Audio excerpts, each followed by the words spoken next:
Most men believe power in conversation comes from talking more, speaking louder, or having the cleverest responses. They flood discussions with words, trying to dominate through volume and velocity. But here's what they miss. The most powerful man in any room is often the one who says the least. He doesn't need to prove anything. He doesn't chase validation. He simply exists with such command that silence itself becomes his language. There's a reason why Marcus Aurelius, emperor of Rome, could walk into a Senate chamber and shift the entire energy without raising his voice. Why Epictetus, though born a slave, could command the attention of the most powerful men in the empire through measured words and penetrating questions. These men understood something most never grasp. True conversational power isn't about what you say.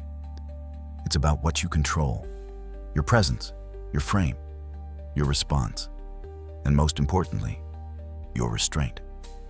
In the next 15 minutes, I'm going to show you 7 power plays rooted in ancient Stoic wisdom that will fundamentally transform how you navigate every conversation. These aren't tricks or manipulation tactics. They're principles of psychological dominance that work because they tap into something deeper than social games. They work because they're built on character, on mastery, on the kind of internal strength that cannot be faked. And once you understand these techniques, you'll never walk into another conversation feeling powerless again. Let's start with the most misunderstood weapon in human communication: silence. But not just any silence. Strategic silence. The kind that makes people uncomfortable. The kind that creates pressure. The kind that forces others to fill the void with their own thoughts, revealing far more than they intended. Here's what happens in your brain when you encounter silence in conversation. There's a psychological phenomenon called cognitive tension. Your mind naturally wants to resolve incomplete patterns. When someone stops speaking and holds silence, your brain goes into overdrive, trying to make meaning of that gap. You start questioning yourself. Did I say something wrong? What are they thinking? Why aren't they responding? And in that space of uncertainty, power shifts. Marcus Aurelius understood this instinctively. In his meditations, he wrote about the strength found in restraint, in choosing carefully when to speak and when to hold back. He knew that the emperor who reacts to every provocation loses his authority. But the emperor who can sit in silence while his advisors argue, who can let tension build in the room before delivering a single, measured response, that emperor commands absolute respect. Modern research has confirmed what the Stoics knew 2,000 years ago. A study published in the Journal of Personality and Social Psychology found that strategic pauses in negotiation increase the likelihood of favorable outcomes by over 40%. Why? Because silence creates what researchers call persuasive pressure. When you stop talking, the other person feels compelled to keep explaining, to keep justifying, to keep revealing their position. And every word they speak gives you more information, more leverage, more control. Think about the last time you were in a heated discussion. Most people's instinct is to immediately counter, to jump in with their defense, to fill every microsecond of quiet with their perspective. But what if you didn't? What if instead, after someone makes their point, you simply pause? You let 3 seconds pass, 5 seconds.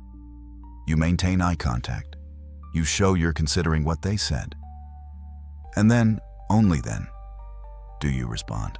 That pause does something profound. It signals that you're not reactive. It demonstrates that you're not emotionally invested in winning the argument.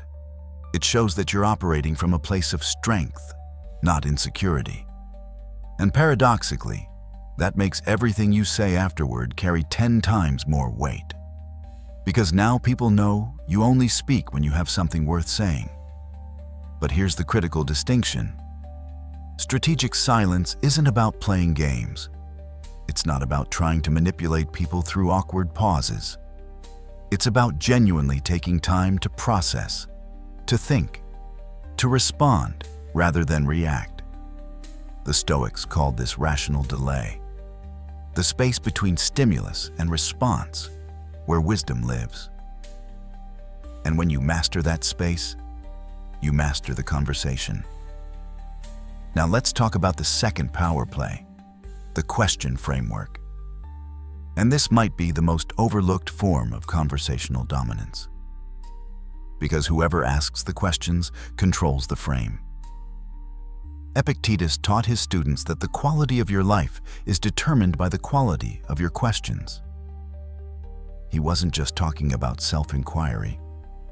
He understood that in dialogue, questions are weapons. They force the other person to think within the boundaries you set. They shift the burden of proof. They reveal assumptions, and they position you as the authority simply because you're the one directing the flow of information. There are 3 types of Stoic questions that immediately alter power dynamics. First, the clarifying question. When someone makes a bold claim or an emotional statement, instead of arguing, you simply ask them to clarify. Tell me more about that. What do you mean by that specifically? This does 2 things simultaneously. It forces them to think more deeply about what they just said, often revealing that they haven't thought it through. And it positions you as someone who's genuinely interested in truth, not just winning. Second, the assumption question. This is where you expose the foundation beneath someone's argument. What are you assuming when you say that? How do you know that's true? These questions are surgical. They don't attack the person. They examine the logic. And often, when someone has to articulate their assumptions, they realize those assumptions are shaky at best. Third, the perspective question. How would someone who disagrees with you see this situation? What would your opposition say about your reasoning? This is perhaps the most powerful because it demonstrates that you're capable of holding multiple viewpoints simultaneously. It shows intellectual flexibility, and it often disarms people who expected you to fight them directly. Psychology research backs this up. Studies on perceived intelligence show that people who ask more questions are consistently rated as more competent, more thoughtful, and more trustworthy than those who make declarative statements. Your brain interprets someone asking good questions as evidence of deeper thinking. And in positions of leadership, from boardrooms to relationships, those who master the art of questioning consistently rise to positions of influence. But here's what separates Stoic questioning from manipulative interrogation. Intent. A Stoic asks questions to arrive at truth, not to trap someone. He's genuinely curious. He wants to understand. And that authenticity is what makes these questions powerful rather than annoying. People can feel the difference between someone who's asking to learn and someone who's asking to dominate. The Stoics operated from the first place, and that's why their questions commanded respect rather than resentment. The third power play is emotional non-reactivity. And this is where most men completely fail in conversation. They get triggered. Someone says something that challenges their ego, questions their competence, or dismisses their opinion, and immediately their amygdala fires. Their heart rate spikes. Their voice gets louder. Their reasoning gets clouded. And in that moment, they've lost. Seneca wrote extensively about this. He said that anger is temporary madness. That when we allow ourselves to be emotionally hijacked, we become slaves to whoever pushed our buttons. Think about that. The person who can make you angry controls you in that moment. They've turned you into a puppet. They've pulled your strings, and everyone watching can see it. The Stoic framework for emotional non-reactivity is built on a simple neurological truth. Between stimulus and response, there's a gap. That gap is where your power lives. When someone insults you, that's the stimulus. How you respond is entirely your choice. And the man who can pause in that gap, who can feel the emotion rising but choose not to act on it, that man is operating from a different level of consciousness. Modern neuroscience explains exactly why this works. Your amygdala processes threats and emotional reactions in milliseconds. But your prefrontal cortex, the part of your brain responsible for rational thought and decision-making, takes a few seconds longer to engage. Most people respond from the amygdala. They react instantly. Their emotions drive their words. But the Stoic has trained himself to wait for the prefrontal cortex to catch up, to let reason override emotion. And here's what happens in a conversation when you maintain composure while others lose theirs. You become the anchor, the stable point in a chaotic exchange. People instinctively defer to whoever seems most in control of themselves. It's primal. We trust the person who isn't being swept away by the current. We follow the person who can stand firm when everyone else is flailing. This doesn't mean you're cold or robotic. It means you're master of your emotional house. You feel the anger, the frustration, the defensiveness. You acknowledge it, but you don't let it drive your actions. You choose your response based on what's effective, not what feels satisfying in the moment. And that restraint, that self-mastery, radiates a kind of power that talking louder could never achieve. The fourth power play is the observation advantage. And this ties directly to silence. But it deserves its own focus because most people completely misunderstand what's happening when you're quiet. They think you're disengaged. They think you're passive. But the reality is the opposite. You're gathering intelligence. Marcus Aurelius, despite running an empire, spent enormous amounts of time in councils simply listening. He would let his generals argue, his advisors debate, his senators posture. And while they were performing, he was learning. He was watching who aligned with whom, who had hidden agendas, who spoke from wisdom, and who spoke from insecurity. And when he finally did speak, his words carried the weight of someone who actually understood the full picture.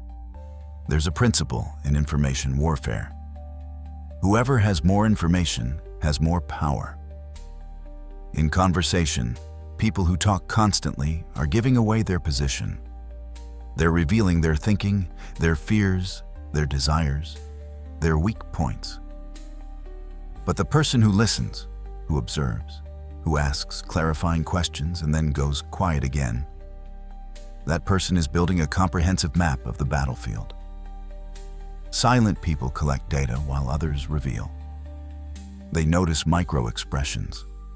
They hear what's not being said. They identify patterns in behavior. And all of that observation translates into strategic advantage. When you know more about someone than they know about you, you can predict their moves. You can anticipate their objections. You can craft your responses to address not just what they're saying, but what they're actually worried about underneath. This is why the most effective negotiators, the most skilled therapists, the most influential leaders, they all share one trait. They listen far more than they speak, not because they lack things to say, but because they understand that information is leverage. And every moment someone else is talking is a moment you're gaining an edge. The fifth power play is framing through interpretation. This is perhaps the most subtle form of conversational control, but it's devastatingly effective. Because whoever defines the meaning of something controls how everyone else thinks about it. The Stoics were masters of this. Epictetus taught that it's not things themselves that disturb us, but our interpretation of things.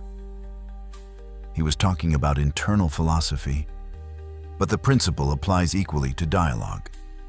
When something happens or someone makes a claim, there are infinite ways to interpret it. And if you're the one who offers the interpretation first, you've just set the frame for the entire discussion. Let me give you an example. Someone criticizes your approach to a project. They say you're being too cautious. Now, you have choices. You could defend yourself. You could argue that you're not cautious. Or you could reframe. You could say, I appreciate that perspective. What you're calling caution, I call thoroughness. And thoroughness is exactly what this situation requires. See what happened there? You didn't argue about whether you were cautious. You didn't try to convince them they were wrong. You simply redefined the terms. You took their criticism and reframed it as a virtue. And now the conversation isn't about defending your approach. It's about whether thoroughness is valuable. And of course it is. This is linguistic judo. You're using the energy of their statement, but you're redirecting its meaning. You're not fighting their frame. You're replacing it with yours. And the person who controls the frame controls how people perceive reality in that moment. The Stoics understood that perception is everything. Marcus Aurelius wrote that the universe is transformation, life is opinion. He meant that the same event can be interpreted as disaster or opportunity depending entirely on how you choose to see it. And in conversation, the same principle applies. The person who can offer a compelling interpretation of events, who can define what something means, that person shapes consensus. But again, this isn't about deception. It's about clarity. It's about offering a perspective grounded in wisdom rather than letting reactive interpretations dominate. When you frame discussions around principles, around values, around what truly matters, you're not manipulating, you're leading. And leadership in conversation is about helping people see things they might have missed. The sixth power play is the dichotomy of control in dialogue. This is pure Stoic philosophy applied to conversation. And once you internalize this, you become virtually impossible to shake. Here's the principle. In any conversation, there are things within your control and things outside your control. Within your control, your words, your tone, your body language, your emotional state, your level of engagement, your choice to stay or leave. Outside your control, their words, their tone, their emotional reactions, their opinions, their level of respect, whether they agree with you. Most people operate as if they can control the second category. They try to make people agree. They try to force respect. They try to manage other people's emotions. And this is exhausting. It's also impossible. And the moment you try to control what can't be controlled, you've lost your power. The Stoic approach is radically different. You focus exclusively on what you control. You craft your response carefully. You maintain your composure. You engage with respect. You speak your truth. And then you completely let go of how they receive it. You don't need them to agree. You don't need them to like you. You don't need them to validate your perspective. You're complete within yourself. This creates an aura of unshakable presence. When someone realizes you're not trying to control them, they often relax. When they see you're not attached to winning, they stop feeling like they need to defend. Paradoxically, releasing the need for control often gives you more influence because people feel safe around someone who isn't trying to manipulate their responses. Epictetus put it perfectly. He said some things are up to us and some things are not up to us. Happiness and freedom begin the moment you realize the difference. In conversation, power begins the moment you realize the difference. The man who knows what he controls and releases what he doesn't That man can't be baited, can't be triggered, can't be thrown off balance, because he's not depending on external validation for his sense of self. The seventh and final power play is value-based boundaries. And this might be the most important one because it's the foundation that makes all the others authentic rather than manipulative. Marcus Aurelius didn't command respect because of techniques. He commanded respect because he stood for something. He had a clear set of values that governed his decisions: justice, wisdom, courage, temperance. And everyone around him knew that those values were non-negotiable. You couldn't bribe him. You couldn't flatter him. You couldn't scare him into compromising his principles. And that made him immovable. In conversation, people test you constantly, not because they're malicious, but because they want to know if you're real. They want to know if your words match your actions, if your principles bend based on convenience. And the moment they sense you have no firm foundation, they stop respecting what you say. Value-based boundaries are simple. You know what you stand for. You know what you won't tolerate. You know which conversations deserve your energy and which don't. And you communicate these boundaries not through long explanations, but through calm assertion. When someone tries to pull you into a pointless argument, you don't engage. You simply say, "I don't find this discussion productive." When someone asks you to compromise your integrity, you don't justify why you won't. You just say, "That's not something I do." No anger, no defensiveness, just clarity. This level of boundary setting requires something most men lack: internal clarity. You have to actually know what you value. You have to have done the inner work to understand your own principles. Because if you're unclear, people will sense it. They'll push, they'll test, they'll try to bend you. But if you're rock solid in who you are, they'll feel that too. And they'll respect it, even if they don't agree with it. The Stoics taught that virtue is the only true good. Everything else, reputation, wealth, comfort, approval, those are what they called preferred indifference. Nice to have, but not essential.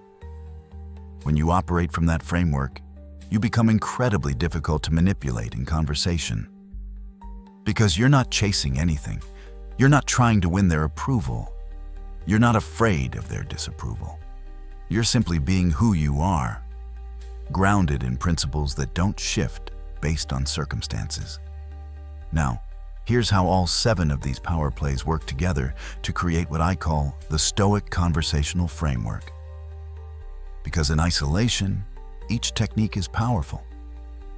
But when you integrate them, when they become part of who you are rather than tricks you deploy, that's when you achieve true mastery.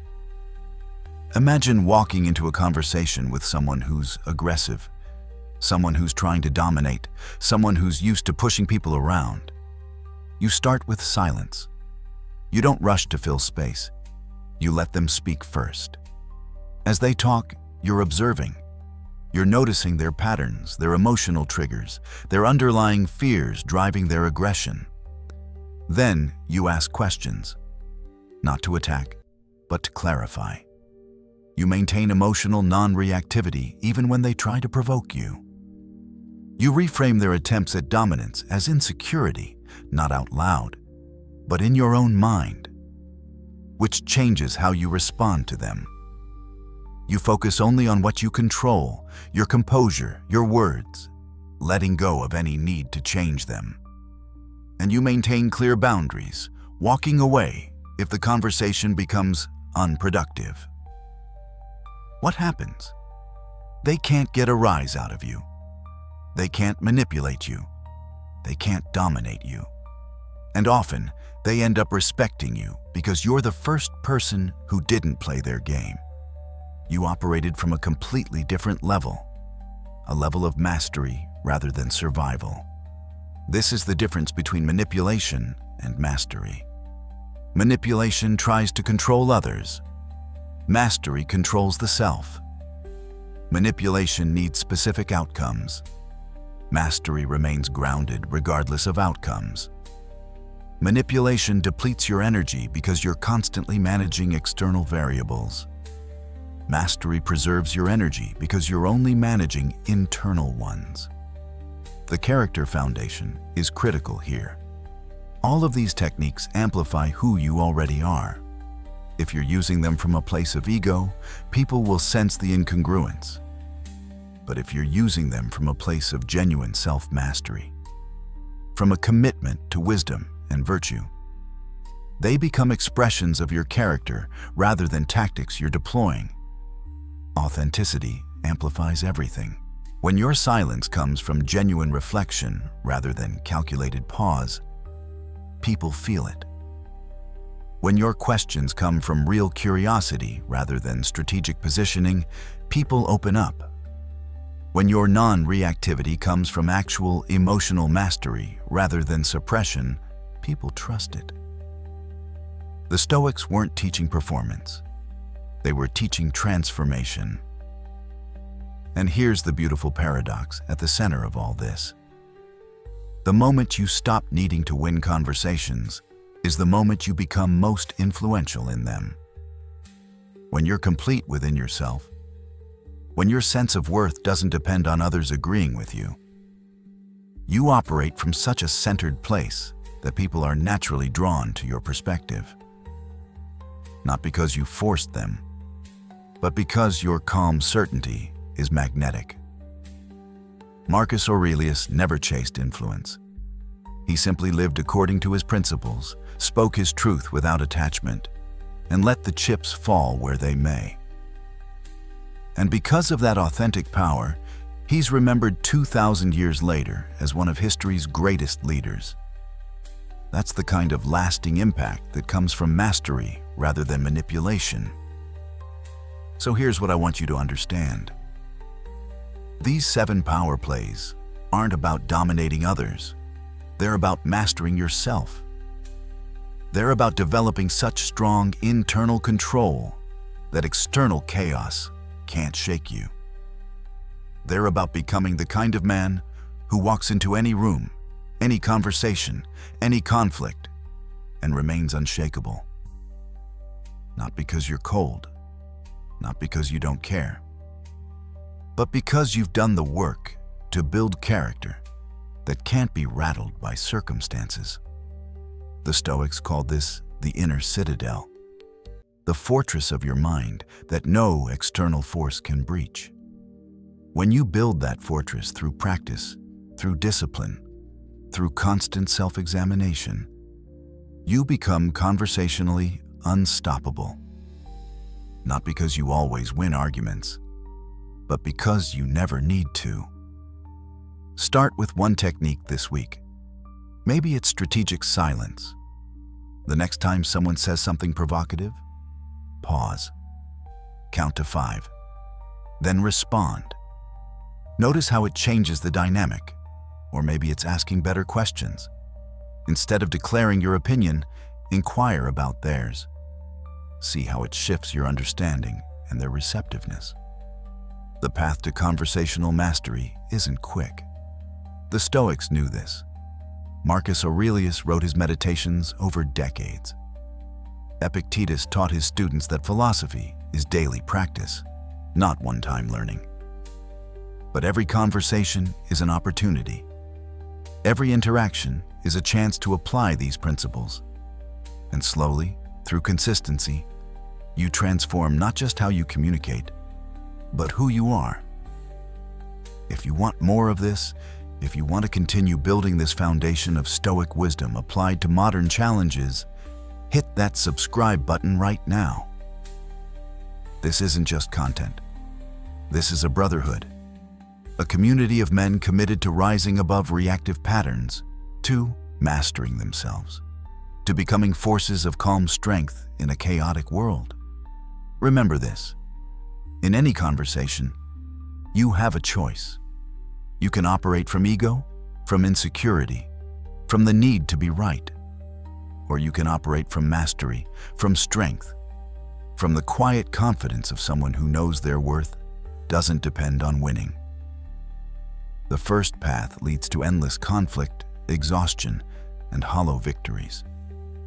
The second path leads to genuine influence, lasting respect, and inner peace. Be the man whose silence speaks louder than others' noise. Be the man whose questions reveal more than others' declarations.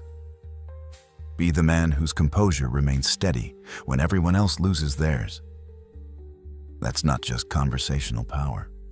That's Stoic wisdom lived. And that, brothers, is how you command respect without ever demanding it.